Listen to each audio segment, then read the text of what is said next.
오늘 봉독한 말씀 중심에서 하나님은 어디에서 일하실까? 라는 제목으로 하나님 말씀 전합니다. 하나님은 지금도 일하고 계십니다. 우리 주님께서 아버지께서 일하시니 나도 일한다 그러셨죠? 그런데 그 아버지가 일하시는 장소가 어딘가? 오늘 그 장소를 말하려고 하는 게 아니고 장소적인 영역이 아니고 의식의 세계와 무의식의 세계가 있지 않습니까?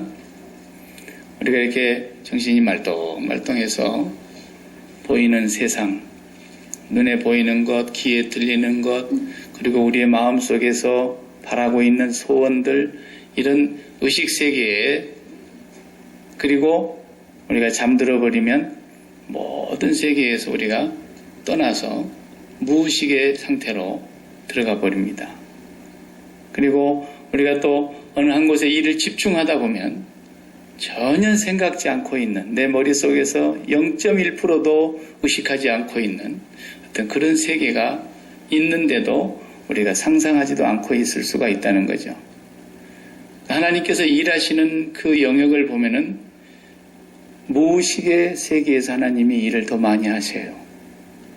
우리의 생각 전혀 밖에, 우리 의식의 저 너머에 있는 저편에서 하나님이 일을 하고 계신다라는 거예요.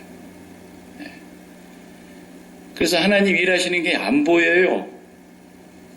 하나님이 일하시네, 이렇게 우리가 날마다 보고 깨달을 수 있는 것이 아닌 것은 하나님이 일하시는 그 영역이 우리가 생각하고 있는 것과는 너무 동떨어져 있을 수가 있다는 거예요.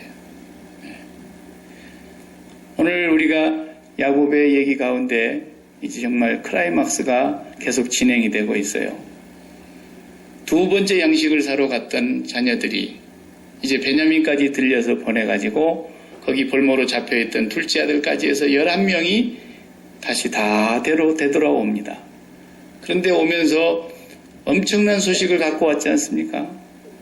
아버지 요셉이 살아있습니다. 여러분은 안 놀라시죠? 야곱은 심장 하나 가지고는 아마 감당하기 어려웠을 거예요. 심장이 몇 개는 돼야 그런 정도 소식을 들어도 살아남을 수 있는 거죠. 야곱은 꿈속에서라도 한 번이라도 요셉은 어딘가에 살아있을 거야 아마 생각을 못했어요. 이미 20여 년 전에 가슴에 묻어버렸어요. 그리고 죽은 자식으로 나에게는 이제 11아들만 있다. 이렇게 생각하고 살아온 세월이 20년이 지났는데 너무 뜻밖의 소식이지 않습니까? 오늘 본문 읽은 대로 안 믿었다 그랬어요. 26절에 보니까 야곱이 그들을 믿지 아니함으로 기색하더니, 기색했다는 말은 어리둥절했다는 말이에요. 정신이 멍해졌다는 거예요. 믿지를 안 했다. 그 믿을 수 있는 얘기가 아니지 않습니까? 그런데 27절에 보면 야곱이 요셉의 자기를 태우려고 보낸 수레를 보고야 기운이 소생한지라. 그래서 바로 왕이 배려를 해줘서 아버지와 자녀들을 다 족속들 데리고 오라고 수레를 보냈습니다. 임금님이라야 탈 수 있는 그런 애굽의 수레가 얼마나 화려했겠습니까? 당대. 그러니까 그 수레를 보고서, 그리고 또 바로가 그냥 보낸 게 아니라 요셉을 통해서 암나귀 10필, 수나귀 10필, 암나귀에다가는 혹시 오던 노정에 먹을 양식이 있어야 되니까 70명이라는 가족이 다 내려오는 동안에 먹을 양식을 태워서 보내고, 또 수나귀에다가는 아버지에게 보낸 많은 선물들, 아름다운 애굽의 좋은 선물들을 등에다 태워서 보냈단 말이죠. 그리고 형님들에게도 선물 다 드리고, 베냐민에게는 5배나 더 줬다 그래서 항상 자기 친동생이죠. 한 어머니 밑에서 난 친동생. 그렇게 해서 그 돌아온 모든 물품, 바로가 보낸 그 수레, 이걸 보니까 이게 꿈이냐 생시냐, 일어날 수도 없고 있을 수도 없는 일이 눈앞에 펼쳐지고 있는 이 상황. 야곱이 한 번이라도 나에게는 언젠가 이런 날이 올 거야 라고 생각이나 했겠습니까? 전혀 생각지 못하는 무의식의 세계 속에서 하나님은 일을 하고 계셨어요. 눈에 보이는 곳에서 하나님이 일하시는 게 잘 안 느껴져요. 그렇기 때문에 우리가 하나님은 도대체 왜 나를 안 사랑하시나? 하나님 어디 계시나? 이렇게 사람들이 의심하고 원망스러운 볼멘 소리를 할 때가 있지만 하나님은 이사야 55장에 말씀하신 대로 우리의 방법과 하나님의 방법이 하늘과 땅 차이라 그랬어요. 우리의 길과 하나님의 길, 우리의 뜻과 하나님의 뜻이 하늘과 땅 차이니까 우리가 여기서 하나님 일하셨으면 좋겠다. 하나님 이렇게 일하셨으면 좋겠다. 이렇게 생각하고 있는 곳에는 하나님이 안 보이고 우리가 생각지도 않고 있는 무의식의 저편에서 하나님이 일을 하고 계시더라는 거예요. 그것을 오늘 본문이 전해주려고 하는 메시지인 것입니다. 야곱은 그때 자식들이 자기를 속였지만 속인 줄을 몰랐고 자기가 사랑해서 입혔던 그 요셉에게만 입혀줬던 채색 옷 거기에 그냥 짐승의 피를 발랐는데 그게 요셉의 피인지 DNA 검사를 해볼 수가 있어야죠. 예? 그 피범벅이 돼가지고 갈기갈기 찢겨있는 그 채색 옷을 붙들고 나도 같이 죽어서 요셉이 가는 길로 갔으면 좋겠다고 통곡을 하면서 20여 년 전에 그렇게 울고 이제 눈물도 말랐고 자식은 더 이상 나에게 그 자식은 없다. 이런 생각으로 살아왔던 그 요셉이 살아있다니 말이에요.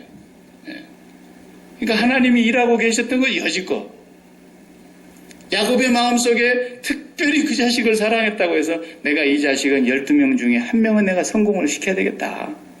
이놈만큼 내가 애굽으로 유학을 보내서 애굽은 당대에 오늘 미국과 같은 나라니까 내가 이놈만은 내가 이집트로 유학을 보내서 이놈은 내가 훌륭하게 키워야지. 행여나 그런 생각도 안 해봤지만 그랬다 한들 그게 될 일이겠습니까? 전혀 야곱의 생각 밖에서 하나님이 일을 하고 계시는 것을 성경을 통해서 우리에게 보여주시려고 하는 것이죠. 비단 이건 야곱의 얘기만은 아니에요. 야곱 하나만 특별히 그런 것이 아니라 성경에서 하나님이 일하시는 모든 모습을 우리가 보게 되는데 어떤 사람을 봐도 우리가 상식적으로 생각하는 선에서 일을 하시는 하나님이 아니에요. 우리 이성과 우리의 지혜와 경험의 세계 속에서 우리가 원하는 방식대로 하나님이 일을 하고 계시는 분이 절대로 아니에요. 꿈도 꾸지를 마세요. 모세도 똑같지 않습니까? 바로가 요셉이 알지 못하는 바로 왕이 다시 또 죽고 바뀌고 하다가 나중에 모세 시절에 또 바로 왕이 있었지 않습니까? 그 바로 왕은 아주 히브리 사람들을 싫어했고 종살이 시켰고 그래도 막 번성하니까 사내 아이가 태어나면 다 나일강에 갖다 버려라 죽이라고 명령을 내렸고 산파들까지 시켜가지고 사내 아이가 태어나거든 난 쪽쪽 죽여라 이렇게까지 했을 때에 그 모세를 부모가 3개월을 숨겨서 키워봤다 그랬잖아요. 석 달을 키우다가 안 돼서 할 수 없이 갈대 상자에다 갖다가 담아서 이제 물에 빠지지만 않고 물이 스며들지만 않게 그걸 만들어가지고 띄워보냈지 않습니까? 그때만 해도 요셉의 부모님이 모세의 부모님이 모세가 그렇게 될 줄 알았겠어요. 하나님이 하시는 일은 상상을 초월하는 우리의 의식의 세계 안에서 계시는 분이 아니에요. 그러니까 우리 마음속에서 일어나고 있는 수많은 소원들이 있는데 그 소원의 세계에서 하나님이 내 소원 성취해 주시고 내 뜻을 받아주시고 전부 이건 우상 숭배하고 있는 종교예요. 종교. 하나님을 마치 우리가 물건 사고 AS 서비스 센터에 직원이 와가지고 고장났으니까 고쳐주세요 이런 것처럼 맨날 우리의 마음의 생각대로 하나님이 해주시기를 바라는 거 하나님이 무슨 AS 요원입니까? 아니라는 거죠. 하나님 당신의 뜻을 이루시기 위해서 이 인간 역사 속에서 일을 해 나가시기는 하지만 우리가 생각하고 있는 전혀 딴 세상이에요. 그 세상을 우리가 볼 수 있어야 되고 그 세상을 보게 하기 위해서 우리에게 주님을 보내신 거예요. 주님이 오시지 않으면 우리는 그 세상을 알 수가 없었어요. 처음부터. 그래서 주님께서 우리가 하나님이 어떤 분인가를 알게 해주신 것입니다. 성경에 모세뿐이겠습니까? 다니엘도 마찬가지죠. 뭐 바벨론에 포로로 끌려간 사람들인데, 다니엘도 세 친구가 있었지 않습니까? 그 세 친구와 함께 4명이 포로로 끌려갈 때 같이 그 틈바구니에 끼어갔는데, 포로로 끌려간 사람이 바벨론에서 최고의 총리가 될 줄 누가 알았어요? 요셉처럼. 예. 전부 거기 가서 재상을 지냈다고요. 성경의 어느 곳에서도 하나님이 쓴 사람들, 하나님과 함께 일했던 사람들, 하나님 마음에 든다고 해서 하나님이 이렇게 등용했던 사람들 다 보세요. 자기들의 생각 속에서 하나님이 일하고 계셨는지. 여호수아가 그랬어요. 사사들이 그랬어요. 하나님이 최고로 얘는 진짜 내 마음에 들어. 그런 사람이 있었죠. 다윗. 내가 이새의 아들 다윗을 만나니 내 마음에 꼭 드는 사람이다. 그래서 다윗을 이스라엘의 왕으로 2대 임금으로 세우는데 다윗의 마음에 왕 될 마음이 생각이나 했습니까? 안 했어요. 그런데 왕을 어느 날 세워놓으시고는 누가 세워달라고 그랬습니까? 세워주셨으면 또 왕 노릇을 하게 해주셔야 되는데 이 사울 왕이 열흘도 아니고 10달도 아니고 10년을 쫓아다니고 죽이려고. 그래 그 죽이려고 하던 그 사울이 결국은 죽고 다윗이 왕이 또 되긴 되지만 그게 순탄하지가 않아요. 그 아들 중에 최고로 자기의 자긍심을 가질 수 있었던 아들이 압살롬입니다. 이방 나라의 왕의 딸을 공주를 맞아다가 자식을 낳은 거 아닙니까? 그 압살롬. 최고 가는 아들이었어요. 인물이 최고로 빼어나고. 그런데 그 아들놈이 아버지를 또 반역해서 왕위를 빼앗으려고 반란을 일으키고 말이죠. 네. 그런 속에서 하나님이 역사하시는 거예요. 야고보를 통해서 우리에게 보여주시는 하나님의 메시지는 뭐냐? 오늘 또 하나님이 일하고 계시는데 너희들 눈에 보이는 세계와 너희들 마음으로 품는 그 세계에서 내가 일하는 게 아니다. 하나님은 우리의 의식의 저 너머에서 소위 말하면 안 보이는 데서 일하시는 분이세요. 네. 그래서 야곱은 하나님한테 소위 말하면 뒤통수를 한 방 꽝 맞은 거예요. 네. 요셉도 뒤통수 맞은 거고요. 형님들이 판 줄로 알았지만 나중에 보니까 하나님이 보내셨다 그랬잖아요. 하나님께 뒤통수 한 방 팍 맞았더니 애굽의 총리까지 가 있는 거예요. 네. 상상할 수 없는 일들이에요. 하나님은 언제나 그렇게 일하시는 분이에요. 네. 야곱도 아버지 하나님께 그냥 뒤통수 한 방 꽝 맞았는데 그날로 130년을 살아온 험악한 나그네 세월 가운데 애굽에 가서 17년을 더 삽니다만 그 세월만큼만은 정말 행복하게 살았어요. 요셉의 말년이 애굽에서 최고의 불행 끝 행복 시작. 어떻게? 하나님한테 뒤통수 한 방 맞고. 참 뒤통수가 뭐예요? 안 보이는 것이지 안 보이는 것. 내가 애인 만날 때 맨날 가끔 가면 내 좋은 친구하고 늘 같이 만났더니 어느 날 애인이 나보고 헤어지재. 근데 알고 보니까 나하고 가끔 같이 가서 만났던 그놈하고 사귀고 있는 거야. 이런 걸 보고 뭐라 그래요? 뒤통수 맞았다 그러지? 뒤통수. 네. 그럴 줄 몰랐다 이거야. 왜? 내 뒤에서 일어나는 일이었으니까. 전혀 상상할 수도 없었고 그럴 줄 몰랐는데 그렇게 일이 터지고 말았어요. 그래서 뒤통수 맞았다 그 말은 눈의 사각지대에 있었던 일이라 나는 예측을 못했다는 뜻이죠. 그러니까 하나님께서 하시는 일이 그런 일이라는 거예요. 내가 상상할 수도 없었던 일에 하나님께서 뒤통수를 딱 치시는데 세상 사람한테 뒤통수 맞으면 불행이 시작이 되죠. 네가 나를 배신해. 나는 근데 그럴 줄 몰랐다. 그러고 막 원수가 되고 그러죠. 하나님한테 뒤통수 한번 딱 맞으면요. 그날로 불행 끝 행복이 시작되는 거예요. 뒤통수 맞는 게 이게 믿음의 사람들의 삶인 거예요. 이것이 야곱이 살았던 삶을 통해서도 우리에게 보여주시는 거예요. 생각이나 했겠어요? 네. 그런데 하나님이 지금도 그렇게 일하신다는 것을 우리가 알아야 합니다. 출애굽할 때도 하나님은 그러셨지 않습니까? 출애굽할 때에 15일 거리예요, 거기가. 이집트에서 가나안 땅까지 15날이면 보름 정도면 쉬엄쉬엄 가도 갈 수 있는 거리예요, 거기가. 지금. 그런데 거기를 40년을 돌렸어요. 하나님 하시는 거 보십시오. 40년을 돌리는 것도 어떻게 15일이면 갈 곳을 40년씩 돌리는 것도 보통뿐이 아니에요. 하나님 일하시는 것이 정말 놀랍습니다. 그러니까 여러분 마음속에 있는 생각들이 있거들랑 빨리빨리 접으세요. 그래서 하나님께서 뭐라 그러시냐면 네 마음을 다하고 목숨을 다하고 뜻을 다하고 힘을 다하여 주 여호와 하나님을 사랑하고 다만 그를 섬기라. 왜 그러셨느냐? 너희가 보이지 않는 세계에 있다고 나를 바라보지 않고 눈에 보이는 것만 바라보고 사는구나. 보이지 않는 나에게 온 마음을 다 쏟아봐. 나한테 온 정신을 다 쏟아봐. 그리고 네가 보고 있지 않는 그 뒤통수를 내가 한 방 딱 쳐줄 테니까 보이는 걸 다 뒤통수로 돌려보내라는 거예요. 그래도 말을 안 듣는 거예요. 끝까지.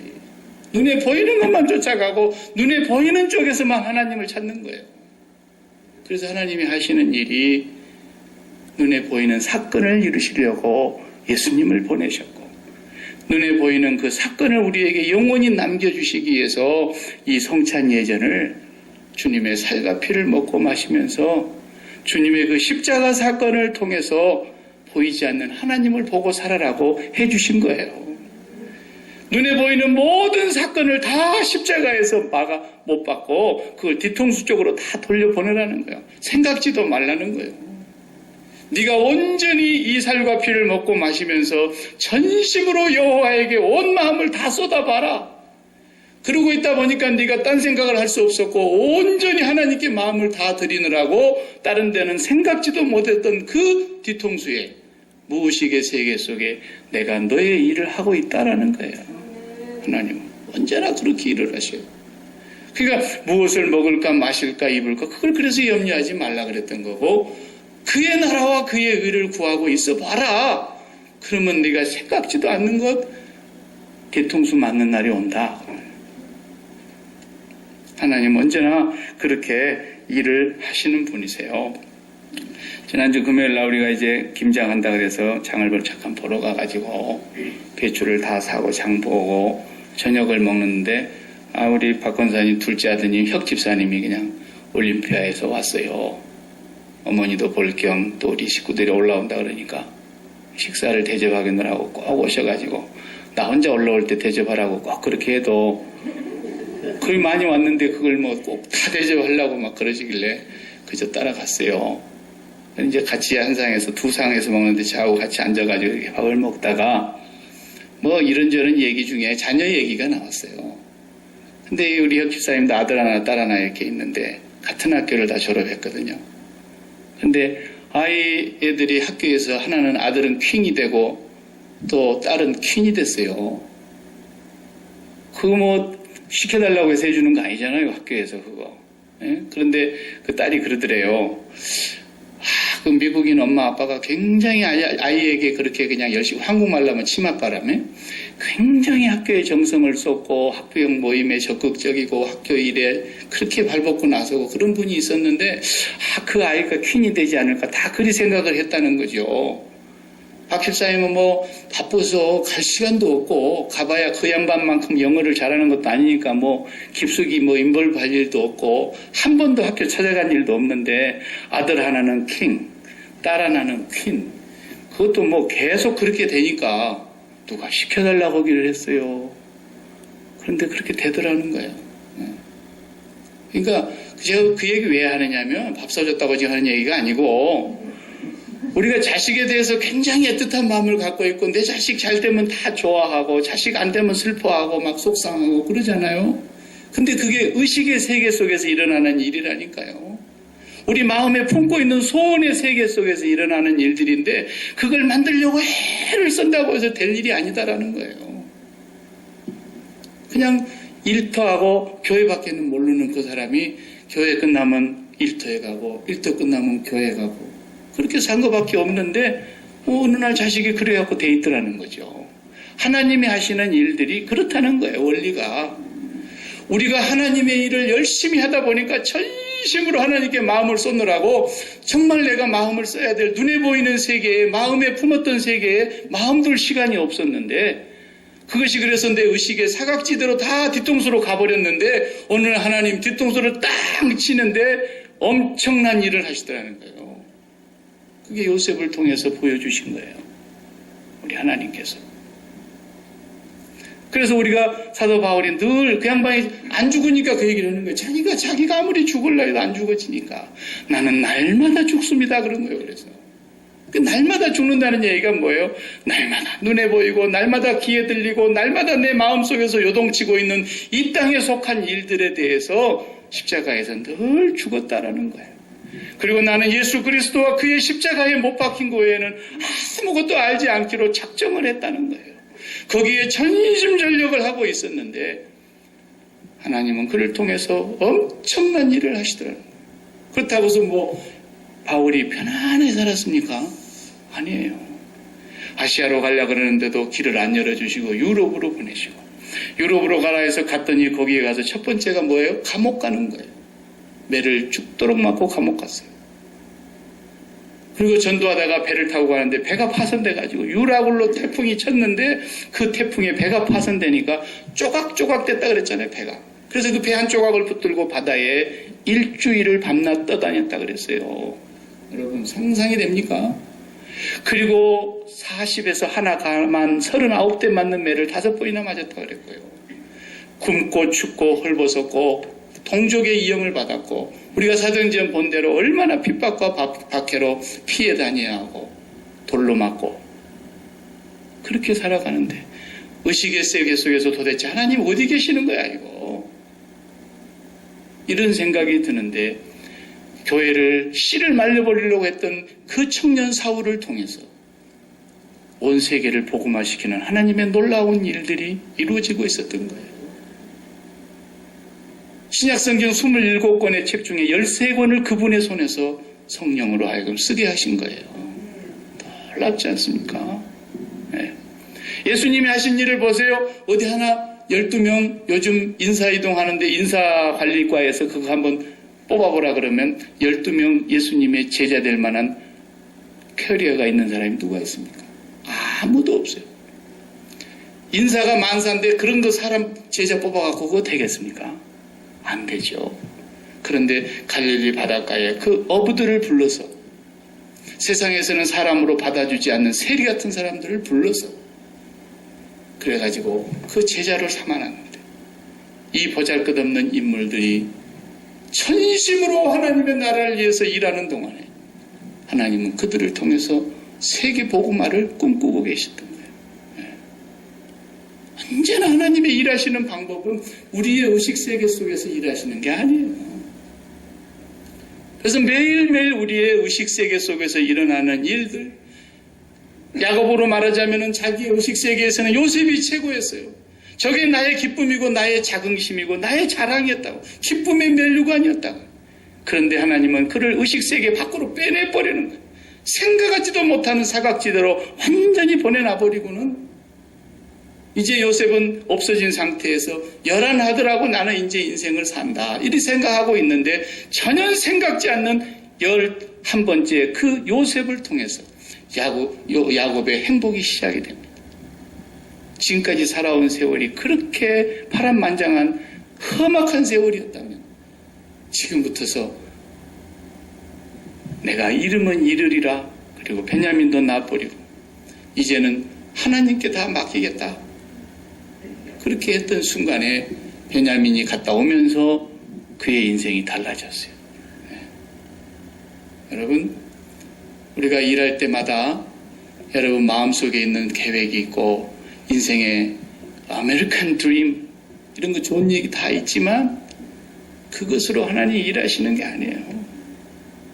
하나님은 오늘도 우리가 이 세상에서 바라다보고 있는 그 모든 소원과 마음에서 바라보고 있는 그런 바램들 그 영역을 주님의 십자가에다 다 주님과 함께 장례를 지내고 내 온 마음을 주님의 살과 피를 먹고 마시면서 날마다 그분으로 숨쉬고 호흡하면서 날마다 주님의 살과 피를 나의 생명의 양식으로 삼으면서 하나님 아버지에게 내 마음을 더 드리려고 전심으로 향하고 갈 때에 이 사람이 심령이 가난한 사람이라고 말해요. 왜 심령이 가난하다 그랬겠어요? 마음이 더 이상 쓸 마음이 없어졌으니까 가난한 거예요. 여러분이 집에 있는 돈 다 써봐요. 그리고 재산 다 팔아서 써봐요. 다 쓰고 나면 가난해지잖아요. 쓸 게 더 이상 없으니까. 그래서 내 마음을 하나님께 다 보내고 났더니 내가 더 이상 마음 줄 곳이 없어. 응? 계속 미스김이 와가지고 응? 나하고 같이 사랑하자고. 그런데 또 미스 박도 와갖고 막 계속 그래요. 근데 미스 김한테 마음이 다 가버렸는데 어떡할 거예요? 다 마음을 거기다 줘버리기 때문에 미스 박이 싫어서가 아니에요. 미스 김에게 이미 마음이 다 가버렸어요. 100%로. 그러고 났더니 나는 너한테 줄 마음이 없다라는 거예요. 이걸 보고 심령이 가난하다 그러는 거예요. 내 마음을 하나님께 다 드리고 났더니 더 이상은 내가 마음 쓸 여력이 없다 말이에요.